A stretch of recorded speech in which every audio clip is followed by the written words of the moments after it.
Welcome back to the Wayback Chronicles podcast, brought to you by Noel Kirsch, Steve McKelkey, and Keith Abbott.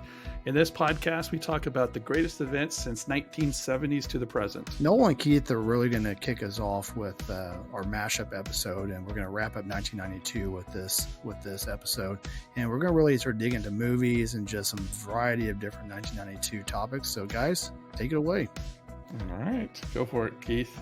Well, the good news is we've mashed a lot of 1992 already, so this is going to be kind of short and succinct. We talked kind of a little bit at the end of the last episode that one of the things we kind of wanted to focus on were the movies that were released, and this was a fun year. What's interesting about this year to me is that being a college student, and probably Noel, you were still doing high school, but being in that stage of our lives, we didn't have a whole lot of discretionary time or income to go see a movie. So it's funny to look back on some of these. A lot of these I might have watched it like a home video later more than I saw them in the theaters, right? Mm-hmm. But there were a lot of really cool movies that got released in 1992. And so what the 1992 highest grossing movie was an animated feature, believe it or not, that starred, that actually took the show, was a very awesome blue genie played by Robin Williams. And that movie was the Disney's Aladdin. And oh, wow. I tell you what, that movie was an amazing movie. I remember watching that in the theater, and a lot of what Robin Williams did as the genie in that movie was improvised, and they basically had to animate around him. And so, I mean, just vintage Robin Williams. I remember seeing the live action movie here a little while back with Will Smith. He did a great job. I mean, but having to fill the shoes of an animated Robin Williams, I don't think can be done. No kidding. It was such a great movie. Lots of great songs, A Whole New World, all of those things. In fact, when we marched in the tech band, Aladdin was one of the shows that we marched to. And yeah, like the Whole New World song was when we did A Whole New World. Take it, Steve. Tech. Yeah. When we would go on the block formation to spell out tech for Texas Tech. So that was a kind of an endearing animated series with some great songs that we enjoyed playing there. So a lot of fun. So and other top 10, I'm not really going to go in order because there's a lot of cool movies. Steve, you're going to love this one. So really the third highest grossing movie of the year was a movie that featured Michael Keaton, Danny DeVito, and Michelle Pfeiffer. Why don't you tell us a little bit about what that movie might be, even though you don't even know and haven't researched it? Take it away. Batman. Yeah. So Danny DeVito played the Penguin. Yes, sir. Michelle Pfeiffer played Catwoman.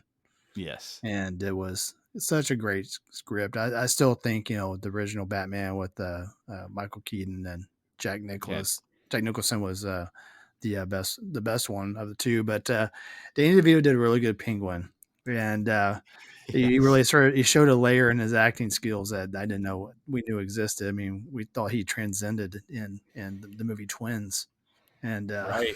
So, and again, we keep going back to these people, isn't it funny? Yeah, absolutely. Yeah, just a random. So we were talking about, Keith to share with us that the movie Shrek was originally going to be voiced by Chris Farley. Mm-hmm. Yeah. And so like you can never imagine, going back to Aladdin, like somebody else besides Robin Williams being the voice of Aladdin. You can't imagine anybody else besides Mike Myers being the voice of Shrek. Mm-hmm. But the plan was Chris Farley was gonna voice that movie.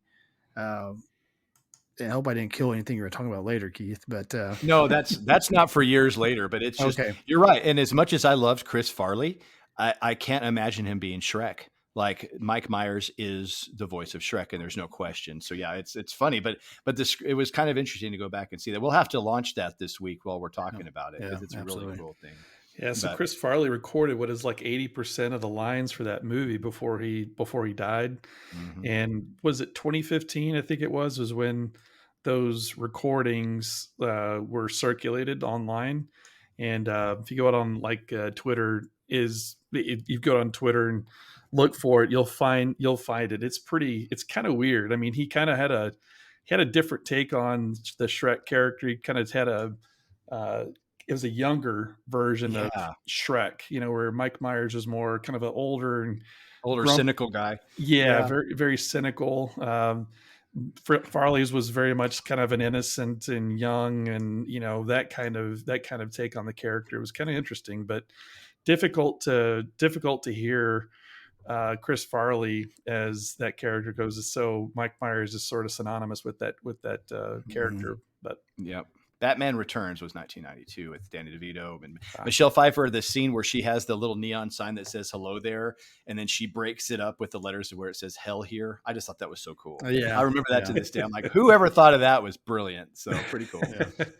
So I'll tell you one thing on the next movie I'm going to talk about that grossed 141 millions. I'm just going to tell you this, and I'm going to give you the hint, and then I'm going to let you go with it. You can't handle the truth. I know it. Few Good Men. Yeah. Yes, sir. Noel, take it and run. Tell me a little bit more about that movie. Few Good Men was amazing. Was it Tom Cruise? Oh shoot, Kevin Bacon. Yeah, Kevin Bacon and Jack Demi Moore. Yeah, was Jack Nicholson Jack too. Nicholson. Oh man, Kiefer Sutherland was in it too. Just a unbelievably good movie. Some of the lines in that movie, that whole thing where he's, "You want me on that wall, you need me on that wall." that whole spiel right there was just I mean, it's amazing. So timeless movie for sure. Awesome. Oh, it really is. It's one of the best. Like you say, a lot of one-liners. I don't know how many times we've talked about what a lousy blop softball player we've been, and throughout all of our friends. So all sorts of fun stuff. So great movie. Really interesting, fascinating. I'm not a court person. I've told you this, but I hate court movies, but that one was captivating. I enjoyed it very much. Yeah. So really good movie. Another one to keep in mind and talk about, and it's not one, probably something that we probably need to have our wives talk about, but it's worth mentioning because we've talked about Whitney Houston and Kevin Costner before, but this was the year that the movie The Bodyguard was released. Yeah. And as much as I never watched that, it's another one, I never really watched it in the movie theaters, but I know it had a huge following and a heck of a soundtrack. You know, with I Will Always Love You, the remake of Dolly Parton's hit that Whitney Houston did. And Kevin Costner being the former Secret Service agent, he takes a job at Bodyguard too. An R&B singer, Whitney Houston, whose lifestyle is most unlike a president's.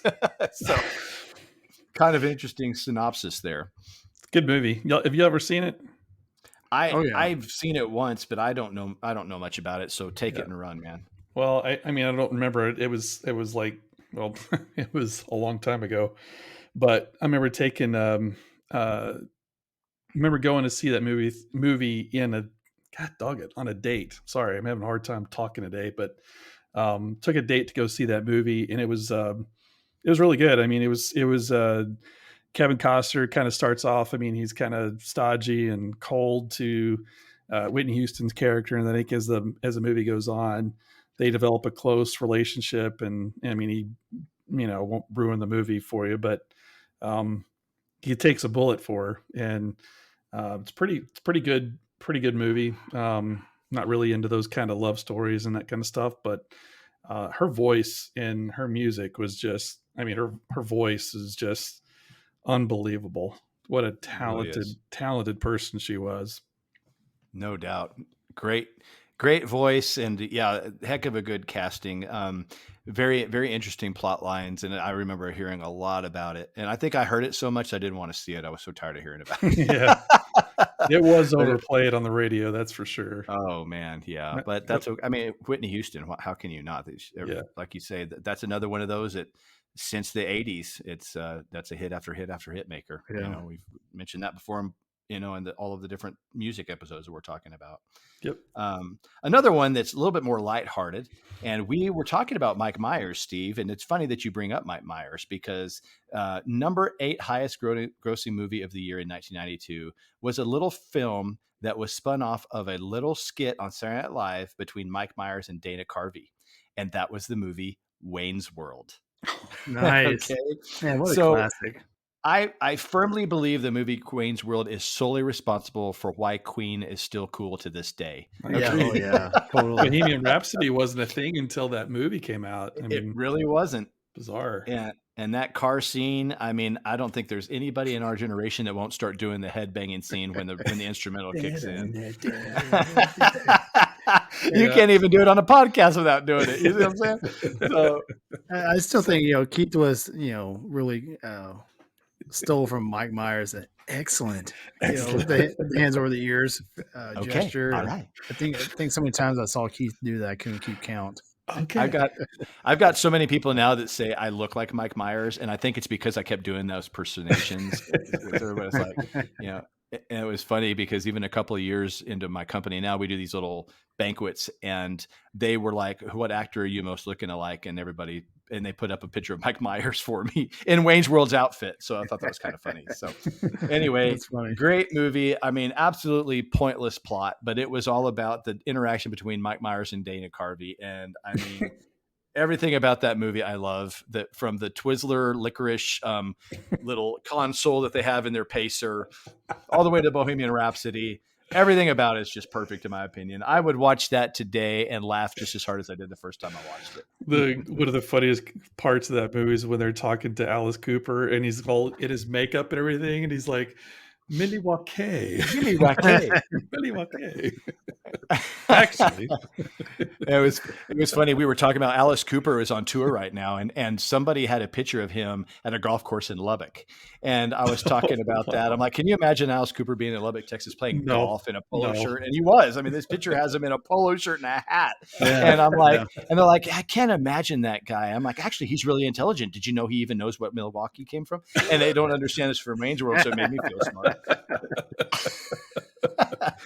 Milwaukee. Such a great show.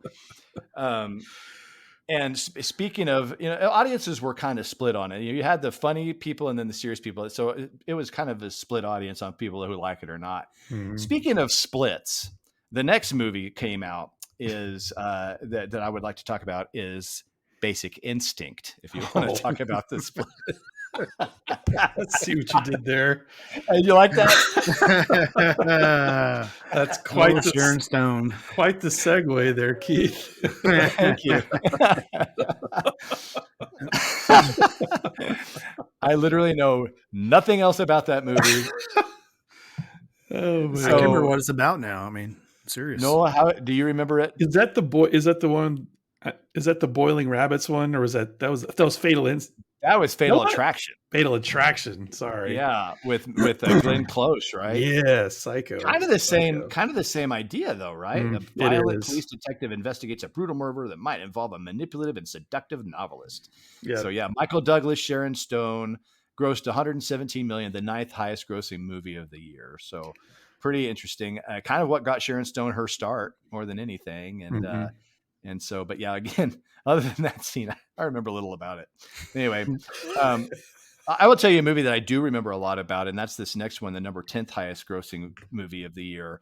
It was about a baseball team during the World Wars, and it starred Tom Hanks, Gina Davis, Lori Petty, Madonna, just to name a few.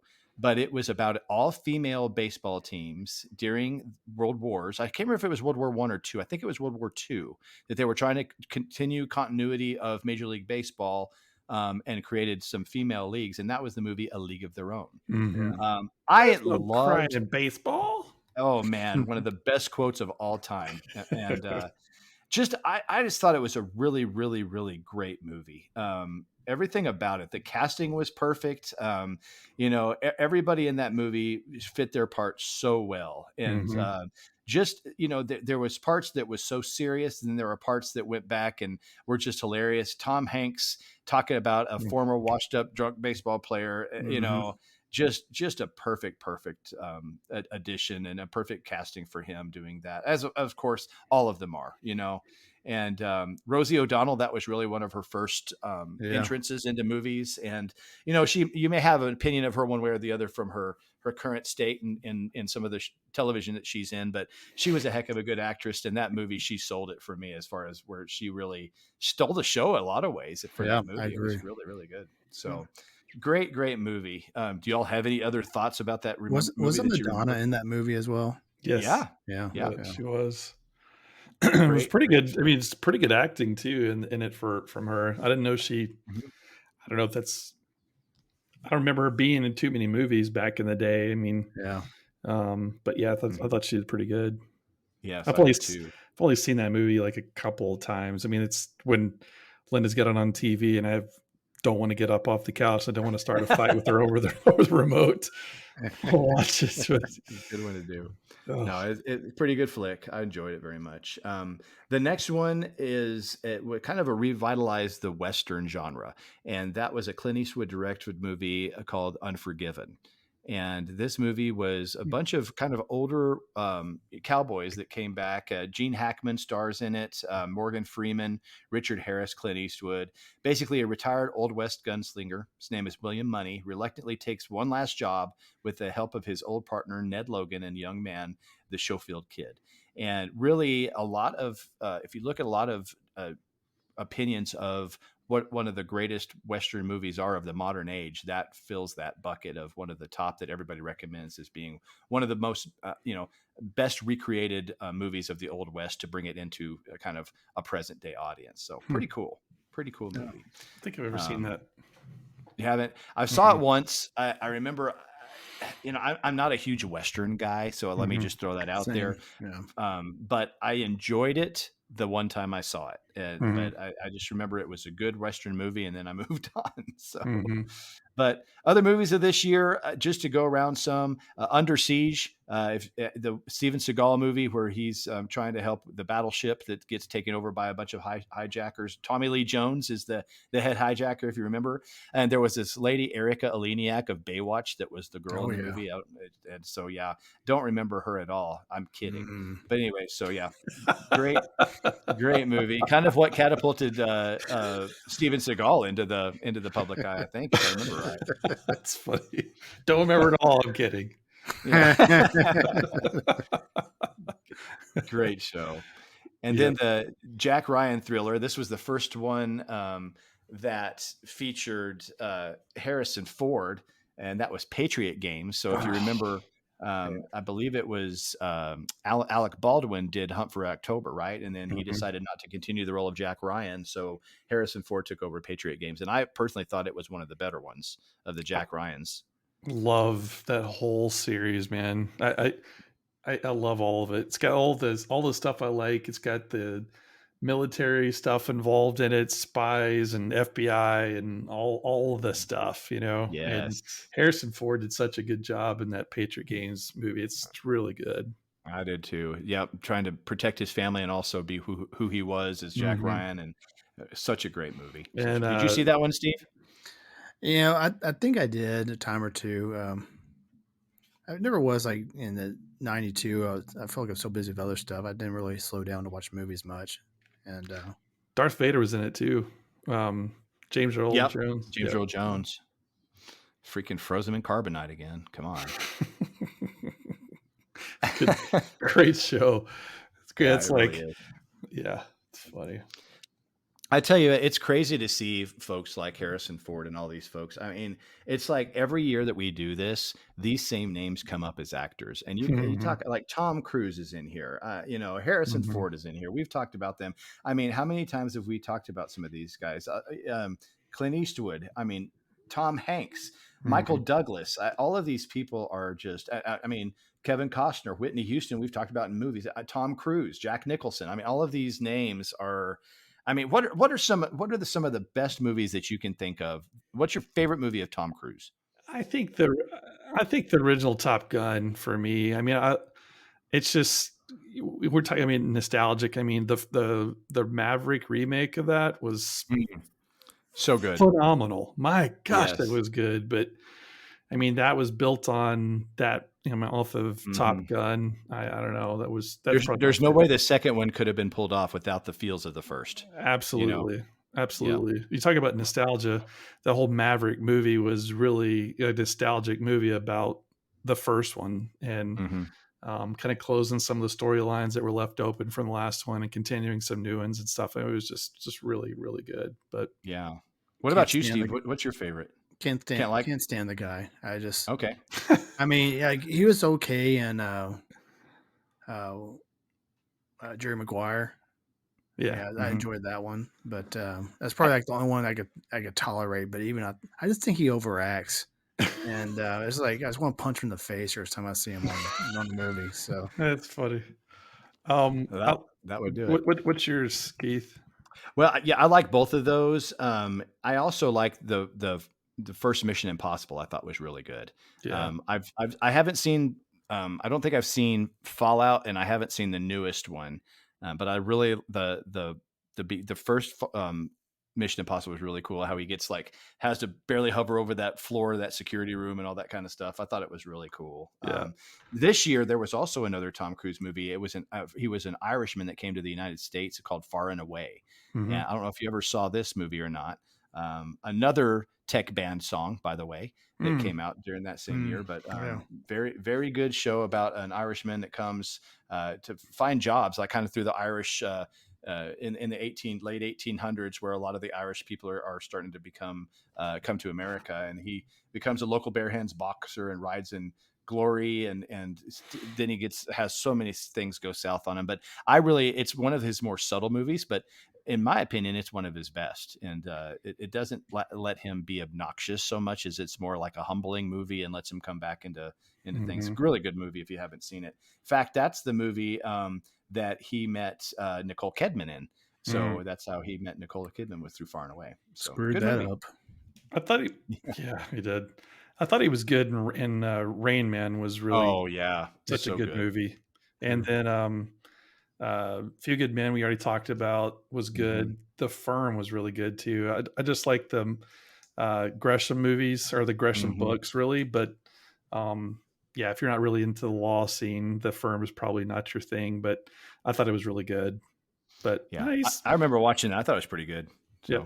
But yeah, I mean, so there's a lot of other movies out there, but really those were the highlights of some of the ones that I really enjoyed into it. Sin of a Woman, Al Pacino, where he plays the blind man, the hoo-ah. You've seen that? Yeah, hoo-ah. That was a good one. And then the one where I still think they're coming out with cuss words in the script is White Men Can't Jump. That movie came out in 1992. Really? Basketball movie, yeah. Woody Harrelson was in it, right? Yeah, Wesley Snipes, Woody Harrelson.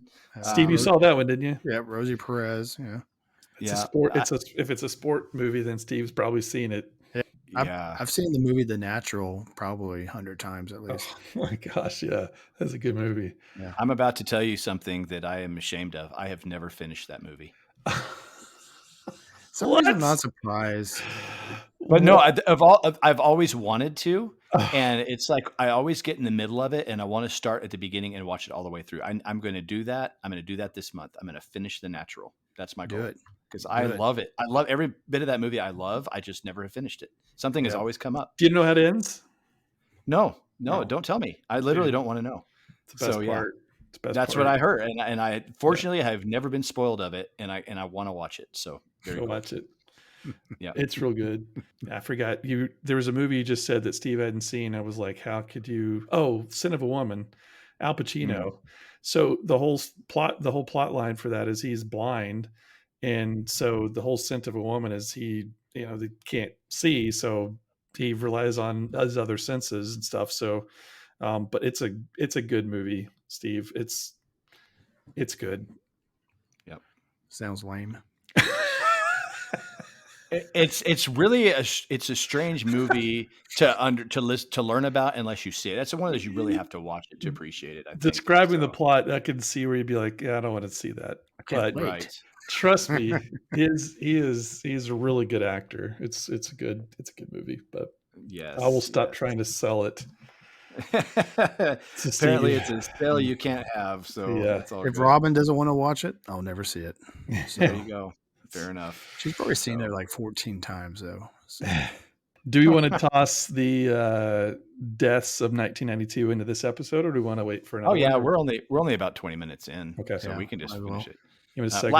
Last movie though, I want to talk about Encino Man. I don't know if you all saw Encino Man. Pauly Shore, Brendan Fraser, one of his it's actually his breakout movie as a lead actor. We know he just recently won an Academy Award for The Whale, but I just think he is a great actor, and I loved Pauly Shore. I mean, just everything about him used to crack me up. And again, I know that's not a Steve. I can just tell by a look on his face, but what did he say? He says he likes your cones. I just love the guy. Pauly Shore is hilarious, man. Oh man. He could be he could be annoying, and I think I can see why he would be turned off. He would turn people off, but He's a funny, lover. You either love him or you hate him. totally. He's one of those there's no in between. So and Steve is definitely on. Like we're really glad he didn't do the movies in 1992. Yeah, I, shortest not for a episode moment ever. would we be talking about Pauly Shore if I was doing this episode. That's for sure. Yeah. Well, here's an interesting thing about that movie that'll kind of tie into another one. But Sean Astin is the other star, Mhm. along with Pauly Shore, who meets him. And at the time, they also ran into the Ke Huy Quan, the kid from the Goonies, and Hmm. they Oh, briefly had an interaction in this movie in Encino Man, and it is the only time, other than the Goonies, that two actors from the Goonies have acted together in another movie. How So there's a about little that? fun fact for that one. Huh. So that's why I wanted to end with that one because I thought that was a fun tie into some 80s nostalgia there. Interesting. So, Um, so people before who were just dying to get into it, tell us no. I'm kidding. before we, while we're That's still on okay. the topic of movies, I wanted to toss in a movie recommendation, a modern day one. Lynn and I went and saw Oppenheimer on Saturday afternoon. It's a 3 hour movie, a little over 3 hours. Um, really, really, really good movie. It's one of these where it doesn't like follow the um, like beginning to end synopsis. Like it kind of jumps around. There's like 5 different storylines all going all at once. And if you can stand that, it's really good because it the way it ties it all together and stuff. It's solid. It's a really good movie. But anyway, if you haven't seen it yet, go see it. There was a guy sitting next to us in the theater that fell asleep about 20 minutes into the movie and snored.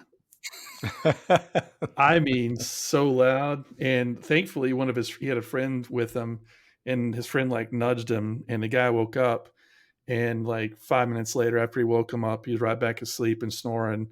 And his friend kept knocking this guy out till finally, I guess, about 2 hours into the movie, he just stopped waking him up. And the guy slept for the last hour of the movie. And I felt like telling him, like, "Hey, man, next time you come to the theater, bring your CPAP if you're gonna like seriously." Right? Holy cow! Yeah, golly. it was a very court type heavy movie, more than I enjoyed, honestly. Yeah, yeah. Um, I was really hoping there would be more. But the bomb. Not just about the bomb, but about the cloak and dagger between the Russians infiltrating, Yeah, inside. And there was some of that in the court, but not I kind of really. wanted to see not as much as there should have been, Mhm. because that's really how the Russians got it. Is they Yep. were able to infiltrate into, the entire group in Los Alamos, and I was disappointed that they didn't go down that path a little bit more because I thought that race would have been a lot more Yep. interesting than. But again, that's I'm not Yeah. a court guy. No, I know you're very fascinated, and part of what you do is that way. So I Yep. appreciate your take on this much more, and I knew It you would love it. it was heavily. I mean, it was a biography, is really what it was. A biography Hmm. movie about Oppenheimer, and I didn't really know much about the guy Hmm. before the movie. So I mean, it was definitely educational, and um, from that perspective, it did not go down. There were several paths I wish they'd gone deeper into, like the development of the bomb. I mean, they focused quite a bit of movie on it, but not nearly as much as I wanted.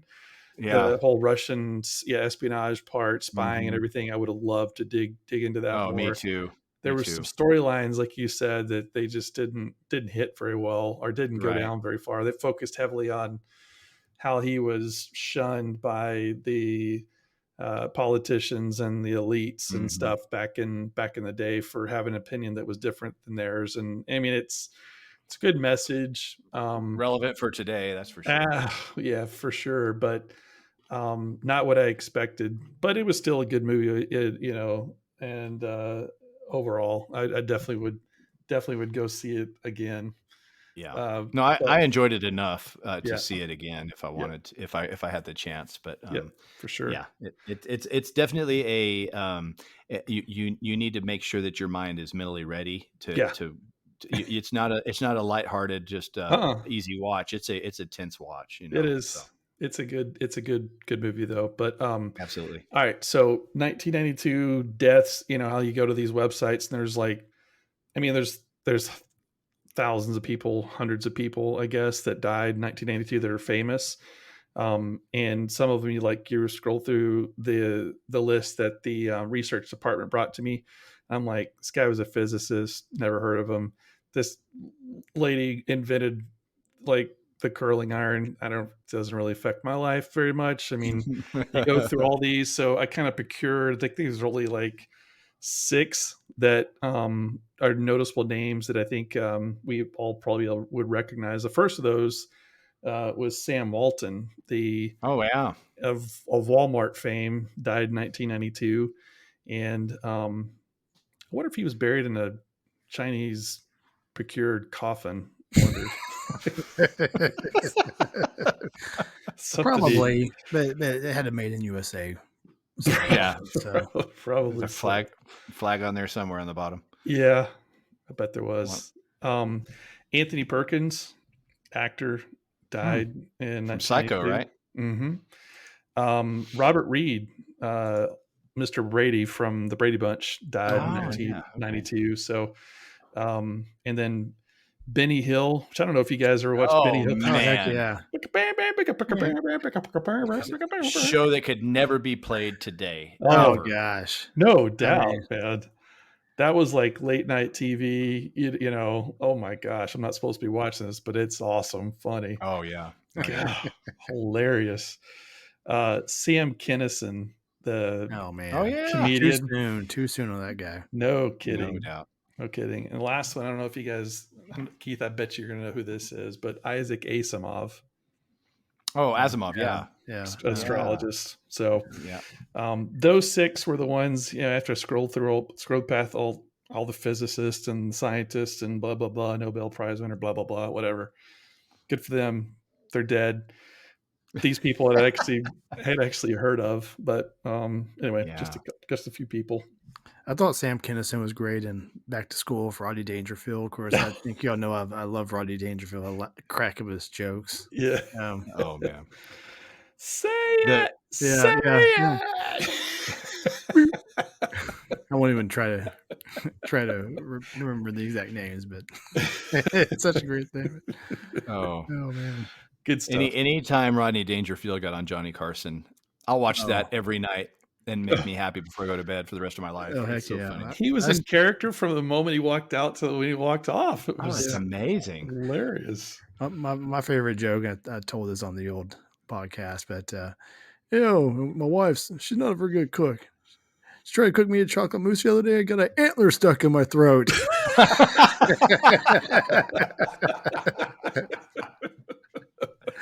Oh man, that guy was a legend, man. Yeah, really was. That's really so good. was. So. But anyway, well, that pretty much wraps up. I mean, like I said, we've dug pretty, other than like maybe some drama in politics and things, but we mentioned the Clinton election, things like that. But we've really dug deep, and I think we've summarized 1992 pretty well. But great walk down pop culture, technology, the sports, the dream team. I mean, this was a really fun year to cover. And so I'm really glad the Wayback Time Machine picked this one. Yeah, absolutely. Good.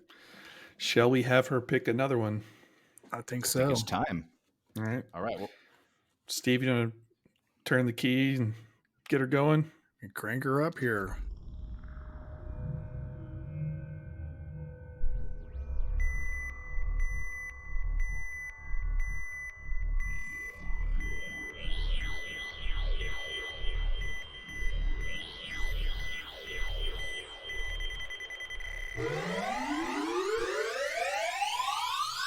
Let's go way back to 1998. Hey, 1998. Okay. All right. Fair enough. Staying in the 90s. I'll tell you, the Wayback Time Machine likes the end of the year stuff, like the 2008, 1998. Didn't we do 88 and 78, right? Yeah. So she likes the 8s. Yeah. Crazy 8s. All right. Yes. Well, may as well round it out and do the 90s. So that works. Absolutely. 1998. All right. So what topics are we going to cover? All right. Who wants to go? I'll pick first for myself. There you go. Let's do it. Jump in there, Steve. TVs and movies. Oh Lord, that's going to be a short episode. Tune in for the next 10 minutes while Steve talks about movies he's never seen. Sports movies. All right, who wants this one? Here, rock, paper, scissors. No, ready? Yep. 1, 2, 3. God, that was horrible. All right. All right. Axe beat statement. 1, 2, 3. Oh, it's a tie again. All right, one more time. All right. 1, 2, 3. Damn it. Okay. Steve, give us a number between 1 and 10. Think of it. One good one. All right, I got it. All right. What do you think, Noel? 7. I'm going to go with 2 to make it easy. Noel got it right, 7. Okay, so he's next. And I'm sort of glad that it worked out that way because the topic is music. And beautiful. I don't think Noel's done music in a while or ever. You haven't, so I'm excited about that. Good stuff. So if we can get politics for Keith here. I'm sure it's about to come out. Here we go. Oh. Gotta unfold it here. Pop culture for Keith. Okay, all right. I'm going to remove that politics one from the box for future. Pop culture of 1998. I don't even know. Hey guys, nice job on 1992 mashup. A lot of great movies. Some important people left us in 1992, unfortunately. But those that love shopping amongst mass merchandise still miss Sam Walton. Mm-hmm. And with that, believe it or not, this concludes season 2 of the Wayback Chronicles podcast. We want to take a moment to thank each one of our listeners for joining along with us on this journey, and we hope you've enjoyed going with us through memory lane. In season 1, we were able to introduce the Wayback Time Machine, and our format was that she would pick the years for us, and then Steve would have a box of topics. And once we knew our topics, we would begin to research the topics of the year the Wayback Time Machine picked, and take a walk down memory lane of each one of those years and those topics. Season 2, we continued that trend, but we introduced some guest interviews and also introduced some sound clips that the Wayback Time Machine was able to generate through her interview of nostalgia and also 4th of July memories. And that was a lot of fun. We plan to continue that as well as our trips down each year going forward. But in season 3, don't forget, we've also introduced the Pick 5 Challenge that will be going on through the college season of 2023. Don't forget to join our Facebook pages, like and subscribe to our social media pages, and follow along. It's completely free to join this competition, so we hope you enjoy and join with us and have some fun with us as we do this. And also, we're also going to be introducing a couple of new topics as we continue into season 3, including a neat and unique way of generating nostalgic stories for years gone by. So with that, we will conclude this episode in season 2, and we will look forward to visiting with you again in the next season. Take care, everybody. Awesome. Thanks, everybody.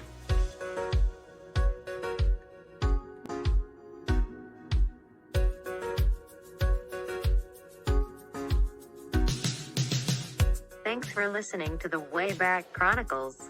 All shows are written and produced by Noel, Keith, and Steve. Massive thanks to those who made these memories possible for us through the years.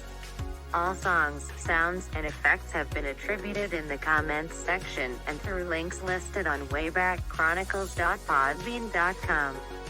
We look forward to taking you way back again in the very near future.